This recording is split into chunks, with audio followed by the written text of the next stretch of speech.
정치권 소식 짚어보는 아침의 맞수 시간입니다. 이승훈 전 더불어민주당 전략기획위 부위원장, 노동일 파이낸셜 뉴스 주필, 조현삼 변호사, 최진영 변호사 나오셨습니다. 안녕하십니까? 안녕하세요. 경찰이 통일교 실세로 불리는 정원주 씨를 13시간 가까이 조사한 데 이어서 오늘은 전재수 전 장관을 피의자 신분으로 소환합니다. 영상으로 보겠습니다. 정치권에 금품 전달 있었습니까? 한학자 총재 지시였습니까? 280억 원 정치권 로비 맞습니까? 전재수 이분 전 주기원 접촉한 적 있으십니까?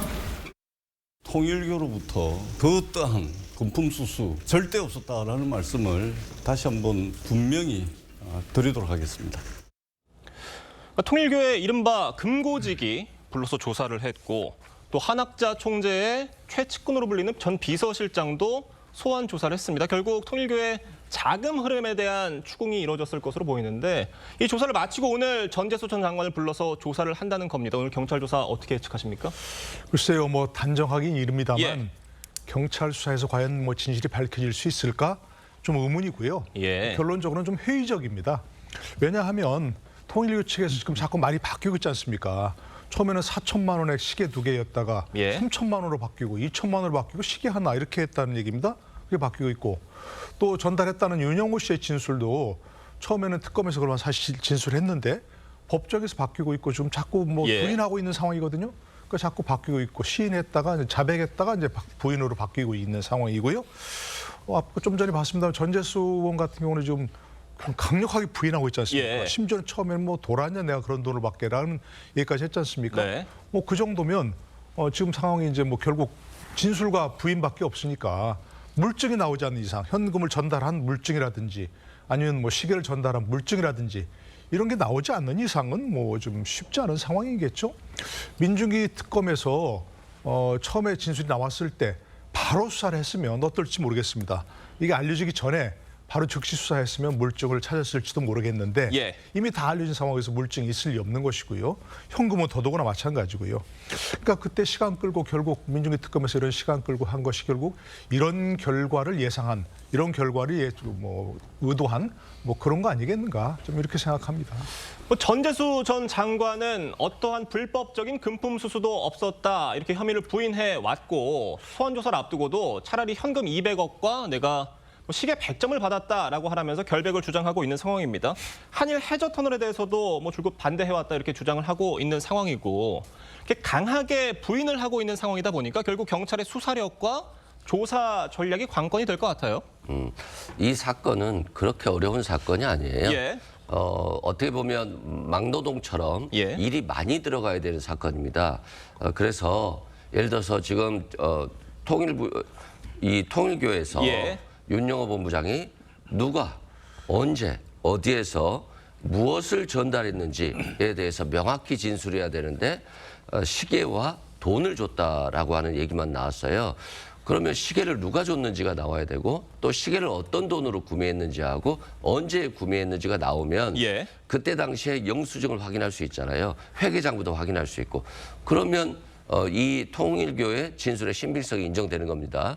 그러면 이제 혐의가 인정될 수도 있는데 전재수 전 장관이 강력하게 부인하고 있고 아직은 그 당시에 시계라고 하는 불가리 시계에 대한 영수증이라든가 또 그 돈을 만든 회계장부 이런 것들이 아직은 나오지 않는 것 같아요. 그래서 조금은 차분히 지켜봐야 된다라고 생각되고 시간이 걸릴 뿐이지 지금 전방위적으로 압수수색을 하고 있기 때문에 예. 그 명품 구매 내역이 다 나오고 있어요. 그러면 2018년도에 시계를 명품을 구입한 자료들을 모두 찾고 이 사람들이 어떤 방식으로 돈을 하냐면 아마도 개인으로 구매한 다음에 성교비 등으로 통일부에서 보존해줬다는 얘기들이 나오고 있어요. 예. 그러면 통일부의 선교 비용까지도 모든 걸 다 확인해야 됩니다. 그래서 이걸 맞춰가는 방식으로 해야 되는 것이지 정치권에서 호들갑을 떤다거나 언론에서 지금 당장 하라고 한다 해서 나오는 건 아니에요. 그래서 저는 전재수 전 장관을 오늘 불렀다라고 하는 것은 상당 부분 뭔가 질문할 수 있는 증거들을 찾았다라고 보고 있습니다. 자, 통일교 산하재단이 전재수 전 장관의 책 500권을 구매하고 천정궁에 방치했다라는 내부 증언도 언론 보도를 통해서 나왔습니다. 물론 이 출판 기념회라는 게 정치권에서 통상적이라고 볼 수도 있겠습니다만 500건은 좀 많은 것 같아요. 어떻게 보세요? 지금 그 전 의원 같은 경우에는 출판사를 통해 정상적으로 구매했다라고 지금 얘기를 하고 있단 예. 말이에요. 그렇다고 하면은 그 구매에 있는 주체가 누구인가? 아시다시피 지금 받는 혐의는 정치자금법 위반 그리고 또 직무 관련성, 대가성이 있다는 취지에서 뇌물죄 혐의를 받고 있는 것 아니겠습니까?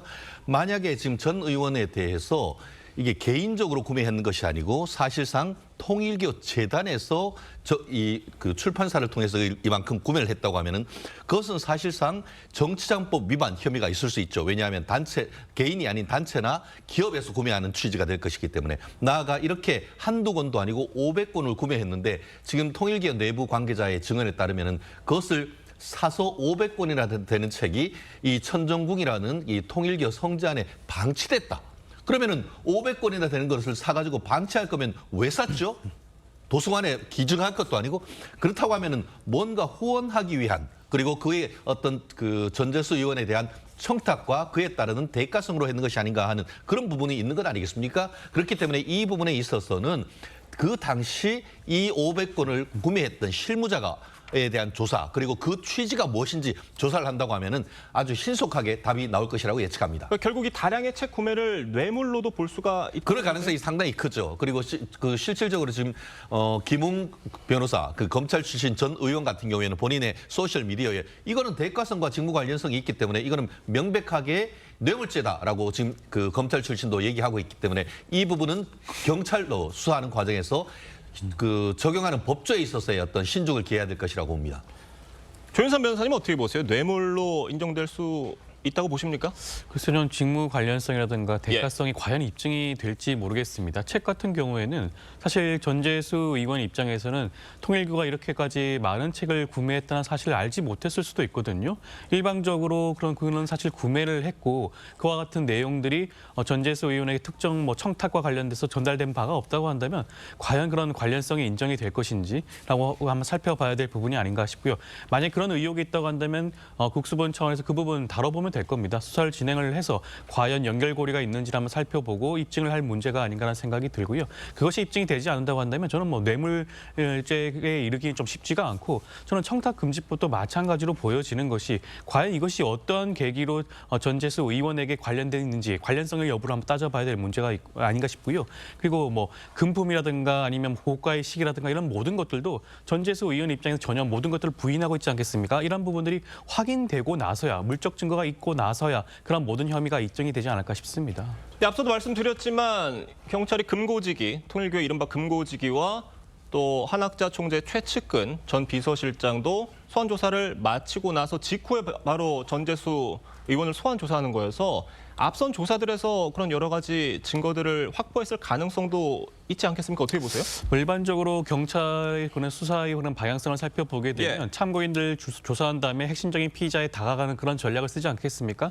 그런 과거의 그런 수사 방법을 봤을 때는 아마 여러 가지 사정들을 확인한 다음에 전재수 의원을 소환했을 가능성이 높다고 할 수가 있겠죠. 그렇지만 과연 어디까지 확인이 되었는지 보통 수사가 진행이 되다 보면 여러 가지 경로를 통해 가지고 진행 상황이 언론을 통해서 노출되고 보도가 되기 마련인데 지금까지 나와 있는 사정만 봤을 때는 어디까지 물적 증거를 확보하고 구체적인 진술을 확보했는지는 조금 의문이 아닌가 싶기도 합니다. 예. 저의 포커스는 과연 경찰이 전재수 의원을 구속영장 신청할 것인가에 오히려 저희 포커스가 있습니다. 비교적 신속하게 전재수 의원을 부르지 않습니까? 예. 그 말은 뭐냐면은 이미 사실상 특검, 지금 경찰이 아니고 특검에서 이와 관련된 증거에 대해서 특검 파견 검사들이 상당 부분 증거를 수집을 해놨다라고 그 생각을 하고요. 나아가 거기에 플러스 최근에 이 국수본이 압수수색을 했는 것들을 다 종합을 해서 이미 일정 부분의 수사 성과는 있다. 그렇기 때문에 최종적인 정점이라고 할 수 있는 전재수 의원을 소환을 하는 것이고 그렇다고 한다고 하면은 나름대로의 어떤 여러 가지 물적, 인적 증거가 있음에도 불구하고 이걸 딱 잡아댄다? 만약에 그럼에도 불구하고 뇌물죄가 성립된다라고 판단을 하면은 저는 이른 시간 내에 생각보다 이른 시간 내에 경찰이 구속영장 신청할 가능성도 상당히 있다고 예측을 합니다. 네, 전재수 의원에 대한 수사 그리고 앞으로의 수사 상황 잘 지켜보도록 하겠습니다. 다음 소식 짚어보겠습니다. 민주당이 내란 전담 재판부 설치를 밀어붙이고 있는 가운데 대법원이 자체적으로 전담 재판부를 설치하는 안을 공개를 했습니다. 민주당은 예정대로 내란 전담 재판부법을 통과시킨다는 입장인데 얘기 들어보겠습니다. 내란 재판부 수정안이라고 하는 것이 이제 저희들이 간과할 수 없는 여러 가지 문제점이 있다고 보았습니다. 처분적 재판부 구성이라고 하는 것은 여전히 위헌적인 요소가 있다는 것이고, 지금 필요한 것은 가장 빠르고 가장 집중된 사법 절차입니다. 재판이 지연될수록 책임은 흐려지고 왜곡은 커질 것입니다. 시간은 정의가 아니라 내란 세력의 편이 될 수도 있습니다. 그러니까 민주당이 추진하는 전담재판부 안은 뭐 법원 내부라고는 하지만 그게 법관회의라는 결국 어떤 진보적 성향의 법관들이 주도하는 그런 단체에서 추천위원회를 추천하겠다는 그런 내용인데 지금 거기에서 가장 큰 차이점이 있는 겁니다. 지금 대법원이 내놓은 안은 무작위 배당을 하겠다는 거거든요. 그런데 민주당은 이조차도 지금 믿을 수 없다라는 입장으로 알려지고 있습니다. 어떻게 들으세요? 기본적으로 지금 민주당에서는 이제 명분은 그거 아니겠습니까? 재판이 늦어지고 있다. 그래서 전담 재판부를 만들어야 한다. 뭐 이런 얘기였는데 사실 처음에 이제 뭐 특별 재판부라고 하다가 자꾸 위헌성 논란이 나오니까 여러 차례 수정을 거쳐서 지금은 이제 외부에서 관여하지 못하게 하되 그러나 이제 판사들이 법관회의라든지 이런 내부에서 별도의 재판부를 만들어 한다 이런 얘기거든요. 근데 그거는 이제 무작위 배당하고는 다른 거죠. 그런데 이제 대법원이 내놓은 그런 전담 재판부 예규에 따르면 여러 가지 뭐 국가적 중요 사건, 뭐 내란죄, 외환죄, 뭐 군형법상 반란죄 이런 것들에 대해서는 무작위 배당을 하되 2심부터 항소심에서 무작위 배당을 하되 무작위 배당 받은 그런 재판부에서는 이 사건만 전담하도록 한다. 그런 얘기입니다. 그건 뭐 전 타당하다고 생각을 하고요. 기본적으로 이제 민주당에서 내용은 아마도 자신들이 원하는 그런 재판부를 만들어서 자신들이 원하는 결과를 얻으려고 하는 그런 게 속내일 겁니다. 근데 명분은 자꾸 이제 좀 재판이 늦어진다 이런 얘기였으니까 저는 1심부터 사실상 그 배당받은 지금 이제 직연 판사 재판부가 하고 있지만 그때부터 다른 사건을 전혀 다른 쪽으로 다 재배당을 해버리고 이 사건만 전담을 하도록 했어야 된다고 생각합니다.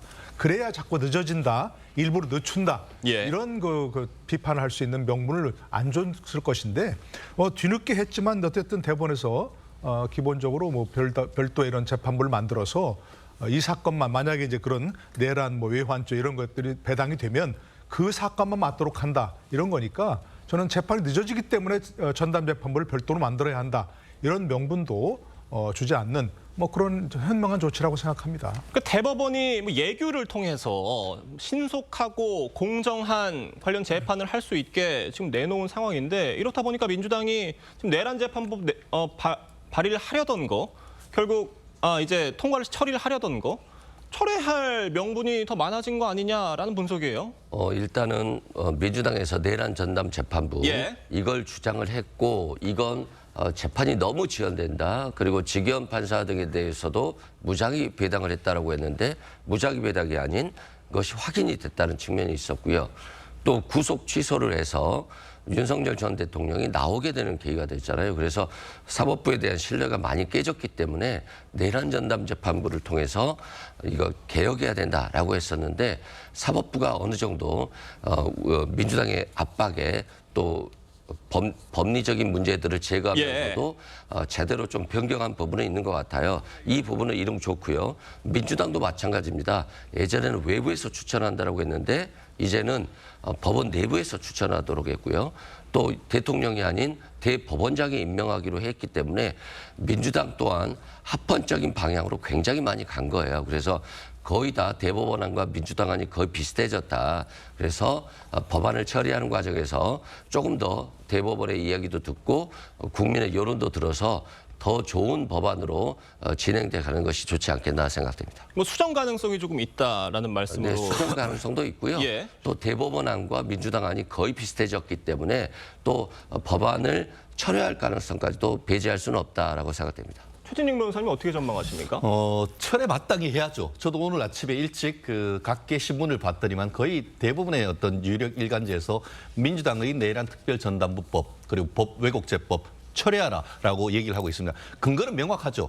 이와 같이 특정 사건에 대해서 전담부를 만드는 것, 사후적으로 만드는 것 자체가 사법권의 본질적 내용을 침해하는 것이죠. 그리고 실질적인 것뿐만 아니고 명분상으로도 민주당이 임명한 조은석 특검이 지금 민주당이 고발했던 그 조희대 대법원장 그리고 또 지기현 부장판사의 내란 방조 혐의에 대해서 증거가 없다라고 얘기를 해버렸습니다. 그러면 지금까지 민주당이 얘기했던 재판부를 믿을 수 없다라고 의혹을 제기했던 것에 대한 의혹이 다 해소된 것이죠. 그럼에도 불구하고 지금 법원을 믿을 수 없다? 그건 뭡니까? 본인들이 얘기하고 있는 지금 그 비상계엄 이꼴 내란이라는 프레임이 이게 어쨌든 무조건 그 법원이 유죄로 판결해라라고 얘기를 압박하는 것에 다름없는 건 아니겠습니까? 예. 나아가 최근에 박범계 전 현 민주당 의원 전 법무부 장관도 뭐라고 했습니까? 대법원 예규에 따라서 하면 되는데 안 하니까 우리가 얘기를 한다라고 했는데 대법원 예규로 만들었지 않습니까? 이제 이 정도가 된다고 하면은 사법부에 대한 압박 이제 중지해야 된다고 봅니다. 저 좀 이상한 소리를 자꾸 하시는데요. 그게 왜 어떻게 이상한 소리라고 제발 좀 얘기하죠? 들어보세요. 어떻게 그런 말씀을 하시죠? 민주당이 조은석 특검을 추천했잖아요. 예. 그래서 사법부에 대해서 내란에 동조한 사람이 있는지를 확인했잖아요. 수사 결과 무혐의 처분을 했어요. 민주당이 추천했는데 공정하게 수사했다는 것이지 이게 민주당이 잘못했다는 거하고 뭔 상관이 있습니까? 아니 잘못했다는 것이 잠깐만, 아니고 내란에서 그 명분을 그렇게 그러니까 얘기했는데 잠깐 그에 따른 들으시라고요. 고소에 있는 사건이 무혐의가 났는데 아니, 그럼 그래. 명분이 없어진 거는 그거를 얘기하는데 어떻게 방송에서 이상한 소리를 한다고 얘기를 하시죠? 지금 들어보시라고요. 네, 그다음에. 말씀 들어보고 반론 그래요. 드리겠습니다. 그리고 지기현 판사가 기간을 구속 기간을 날짜가 아닌 시간으로 계산해서 풀어줬잖아요. 그리고 나서 대한민국에 이런 방식으로 풀어준 사람은 윤석열 전 대통령밖에 없어요. 그리고 법원에서 무작위 배당을 했다라고 했는데 무작위 배당이 아닌 지정 배당이었어요. 그러면 지금 법원도 마찬가지입니다. 무작위 배당이 공정하다. 그럼 지기현 판사는 잘못 배당했다는 거잖아요. 그만큼 법원의 잘못도 있었기 때문에 민주당도 정치적 주장을 했던 것이고 민주당의 법안에 대해서 위헌성 논란이 있고 비판도 있었기 때문에 민주당은 합헌적인 방법, 국민과 여론의 비판적인 부분들을 수용해 가고 있는 거예요. 근데 지금 내란을 범했던 국민의힘은 내란도 인정하지 않고 있잖아요. 마치 이걸 자체를 민주당의 잘못인 것처럼 그렇게 막 주장하는 것은 적절하지 않다라고 봅니다.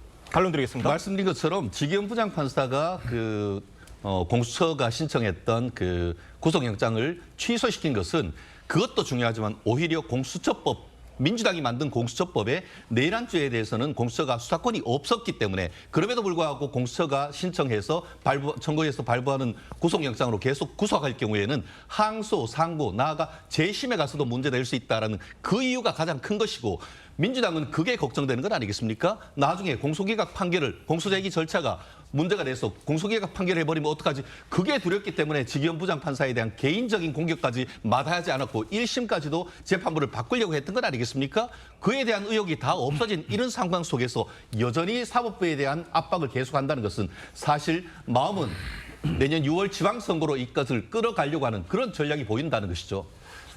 내란 전담 재판부를 두고 여러 가지 의견들이 나오고 있는 상황입니다. 여야 의견 골고루 들려드렸고요. 주장과 반론 기회 드렸습니다. 자, 다음 소식 짚어보겠습니다. 최근 이재명 대통령이 정부 업무 보고에서 이학재 인천공항공사 사장을 공개 질타한 가운데 대통령실이 또 이 사장을 겨냥한 발언을 내놨습니다. 목소리 들어보겠습니다. 윤석열 정부에서 알박기한 인사들이 제 눈에 보일 때도 좀 있어요. 되려 자신의 정치적인 자양분이나 혹은 입지를 쌓기 위해서 탄압의 서사를 만들고 싶은 분 계신 게 아닌가 우려가 좀 될 때가 있어요. 강유정 대통령실 대변인이 누구를 콕 집어서 얘기를 한 건 아니지만 이학재 사장을 겨냥한 것으로 해석이 되고 있습니다. 탄압의 서사를 만들고 싶어하는 사람이 있다 이렇게 얘기를 했는데 자, 이 서사를 누가 쓰고 있는 것으로 보세요? 그러니까요. 만들어주고 빌미를 준 것은 이재명 대통령 아니겠습니까? 어떻게 업무 보고는 말 그대로 소통하는 자리입니다. 소통이 아니고 호통을 치고 있다고 한다고 하면은 그것은 누가 누구를 탄압하는 것이죠. 결국은 본인들 이재명 대통령이 업무 처리 보고 장소에서 호통치고 그것에서도 가해자 피해자 프레임을 사실 만든 것은 이재명 대통령과 용산 대통령실인데 결국 그 피해를 받은 사람에 대해서 저 사람 지금 정치인이니까 이제 인천 선거 나가려고 하는 것이 아닌가. 나 인천 선거 나간다고 누가 얘기를 했었습니까? 오히려 그와 같은 프레임을 만든 것은 현재의 용산 대통령실이고, 나아가 이와 같은 비슷한 것은 사실상 그 예전에 이제 그 우리 다른 국민의힘 그 정치인들에 대해서 이준석 그 저기 어디죠? 개혁신당. 예, 개혁신당. 예, 거기라든가 아니면은 사실 뭐 여러 그 국민의힘 정치인들에 대해서 압박함으로써 거꾸로 정치인의 몸집을 키워준 것인데, 거꾸로 본인들의 어떤 잘못은 생각하지 아니하고 거꾸로 그 피해자들한테 2차 가해를 하는 것이 아닌가, 저는 그렇게 봅니다. 조윤선 변호사님 어떻게 보세요? 결국 이 대통령실과 이재명 대통령이 이런 공개 질타를 통해서 이학재 사장의 인지도를 높여주고 있는 거 아니냐라는 우려입니다. 어떻게 들으세요? 만약에 그런 정치적인 의도가 있었다고 한다면 이학재 사장을 대상으로 그렇게 할 필요가 없겠죠. 과거 이진숙 방통위원장처럼 그렇게까지 오히려 무슨 그 보수의 전사와 같은 그런 이미지를 씌워줄 필요가 전혀 없습니다. 단지 이학재 사장이 2년 6개월 동안 그 인천국제공항 사장으로서 임무를 수행했음에도 불구하고 업무가 제대로 숙지되어 있지 않다는 점을 지적할 수밖에 없었던 것이고요. 이번 업무 보고 인천국제공항 사장만 한 거 아닙니다. 전 부처를 대상으로 진행을 하고 있고요. 지금 민주당 정부에서 임명된 기관장의 경우에도 질책하는 경우 있습니다. 특정 정파와 관계없이 하고 있음에도 불구하고 이학재 사장은 업무 보고 이후에 갑자기 SNS 통해서 본인 의견을 밝히고 있어요. 업무 보고에서 그런 질책받았다고 해서 SNS를 통해서 그렇게 강변하는 기관장 과거에 있었습니까? 저는 사실 살펴본 바가 없는 것 같아요. 그렇기 때문에 아니 이학재 사장은 다음에 있을 인천시장을 염두에 두고 본인의 그런 정치 행위를 하는 것이 아니냐라는 그런 비판 저는 충분히 받을 수 있지 않을까 싶습니다. 알겠습니다. 앞선 토론 과정에서 다소 과격하게 들렸을 수 있는 표현이 나온 점 저희가 짚고 넘어가고요. 다시 한번 말씀드리지만 주장과 반론 기회 적절히 드렸다는 점 말씀드리겠습니다. 오늘 네 분 말씀 여기까지 듣겠습니다. 감사합니다.